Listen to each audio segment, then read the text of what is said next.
DSPN, the Devlin Sports Podcast Network. Welcome to the podcast again, people. Martin, Devlin, Lachlan Wall. We are the DSPN across Rover. Spotify video, Apple Podcasts, DSPN YouTube channel. Keep clicking that subscribe button for us. We're 13,500 subscribers. Want to get to 15,000 as quick as we possibly can. Again, thank you so much for all your correspondence. Big session of mailbag today. We try and read as many as we possibly can and reply to as many as well. Thank you so much for entering into the engagement with us. Today on the podcast, Bob Skinstad joined us in studio, former South African captain. Have a good old natter ahead of this weekend's test. It's the day before. So we were at the All Blacks press conference, team naming, Ardie Savea, Emoni Narawa and coach Scott Robertson. All of this to come for you.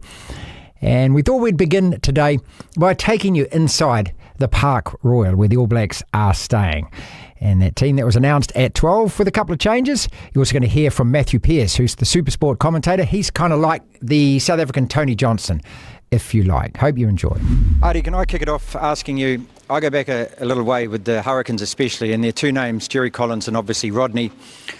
Just the influence that those two men especially had on you in those positions that they played, and you following on from them, and just what this means to you playing your 100th test with those guys in your head as well. Yeah, I guess they're legends of the game, JC and Rodney, and honour those guys, and I guess being pioneers and paving the pathways for us players to come through, especially us young Pacific players.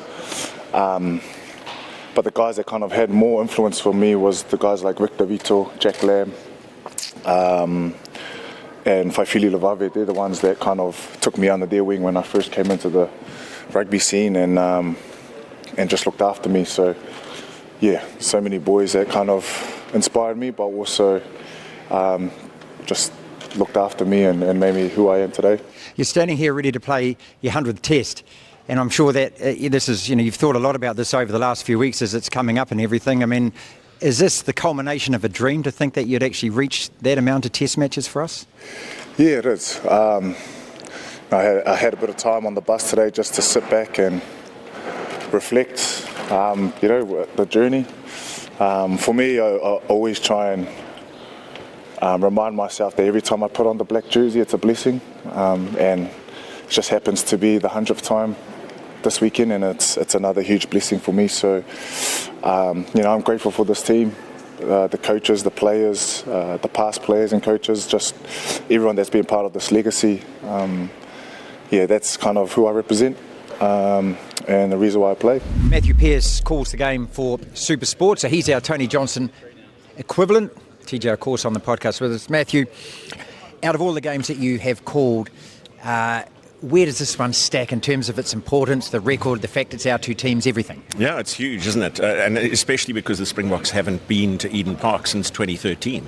We played two games in the Auckland area since then. Obviously, North Harbour, 2017. I wasn't going to mention. The less said about that one, the better. And then before the Rugby World Cup in 2023 at Mount Smart Stadium. So It's been 12 long years. And I think as South Africans, we've still feel a little affronted about that test match. The Bismarck Duplessis cards. The Bismarck Duplessis cards, especially the first one for what looked like a pretty fair tackle. And Dan Carter did say that afterwards too. He did. So, we waited 12 years to come back and see if we can break that Eden Park hoodoo. So it's been an interesting build-up week, hasn't it? Because there's been questions asked about both sides and their respective performances in the first two rounds of the Rugby Championship. But as I've asked both coaches, I would think that form has very little to do with this game. I think both teams go to another level when they play each other. And with the record on the line and the fact that it's Ardie Savea's 100th test match and all the little sideshows around it just make it extra special. Yeah, I'm fascinated to hear also what your impressions of first, what the Springbok press conferences have been like and the mood of Rassie and what you're expecting in terms of how they're going to play and things.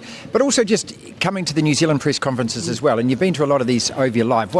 How do you detect that Scott Robertson is feeling right now? Well, I think he's been pretty open and honest. We asked him at the start of the week, does this feel like the biggest, most significant week in his coaching career, and he simply said, he had 2 losses against South Africa in South Africa last year, but they were both really close games. If either of those had gone the other way, maybe he'd be feeling slightly different about this. He's very aware that the record is on the line, and coming off a loss against Argentina, we've always felt that the All Blacks are such a good bounce-back side. We pride ourselves on that, don't we? We saw that in 2022 when the All Blacks were badly beaten at Mbombela. The scoreline in defeat probably flattered them a little bit, and everybody was saying, well, they're going to take 40 points at Ellis Park next week. Well, it didn't happen. They came back and beat the Springboks a week later, turned it around. So I suspect a bit of a backlash from what I'm hearing. Selection has been interesting. Yeah. We were wondering whether there was a case to be made for Will Jordan to play on the wing. We were asking that question during the week, and that hasn't been the case. And Scott was asked a question today around what he's expecting of Rico Ioane, and he said, quite simply and curtly, he said, this is his opportunity. He wants to be. He has to play as well. He has to play like the Rico that we know that he can play, right? Exactly, and he's also. In Monday's press conference, I had a laugh because he looked to the heavens in this cavernous building and he said, we know what's coming. Yeah, they're coming from there. Referring to the high ball battle. And that's the thing with teams that play against South Africa. They often say, well, you know what's coming. It's just whether you can handle it and can you deal with it and can you turn defence into attack as quickly as possible. Now at Mount Smart, that's what the All Blacks did. They had opening 20 minutes. Very impressive, Won the aerial battle, transitioned well into attack. They'll be looking for a similar start because I suspect this passionate crowd, knowing that the record's on the line, if the All Blacks get ahead early, they'll get in behind them. Very, very difficult to play catch-up in a situation like that. So the Boks will be looking for a good That's start. why I asked that question, because as All Black fans, we can be a bit like this when we're watching our team. And we don't kind of yell and scream as much as maybe they might need us too. And I thought it was great that he actually said that. Bring your voices, make it loud, make it happy, let us hear you.